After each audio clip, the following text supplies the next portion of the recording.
When I was 16, my parents left me home alone with my little brother for the weekend. He was 8 and always making up stories, so when he told me he'd found a secret room in our house, I didn't think much of it. We lived in an old farmhouse with plenty of strange corners and cupboards, so I assumed he'd found another hiding spot. That night during dinner, he asked if I'd ever been inside the room behind the wall.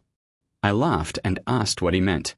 He pointed toward the hallway and said, "The room where the man sleeps." I asked what the man looked like, expecting a joke, but my brother simply shrugged. "I don't know. He's always facing the wall." The way he said it unsettled me. He sounded completely serious. Before bed, I checked the hallway. There was nothing there except the same blank wall I'd seen my entire life. I went to sleep telling myself he had an active imagination. At around 2 a.m., I woke to the sound of slow footsteps outside my bedroom. When I opened the door, the hallway was empty. The footsteps stopped immediately.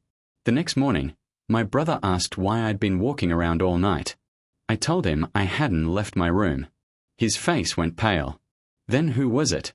he asked. That evening, he told me the man had stood at the end of his bed. "He doesn't usually leave his room," he said quietly. After my brother fell asleep, I searched the house.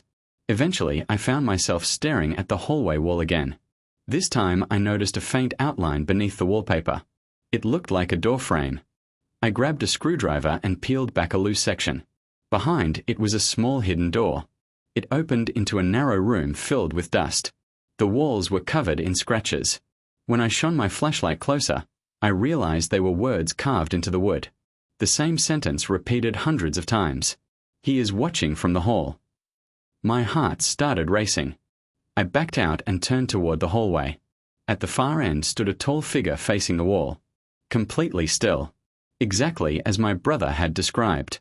Then its head slowly turned toward me. I ran.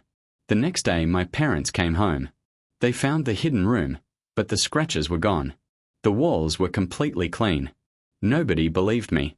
We moved out a few months later. Years passed. Then one night my brother called me. His voice was shaking. "Do you remember the man in the hidden room?" I said yes. There was a long silence. Then he whispered, "He's standing behind you." The call disconnected.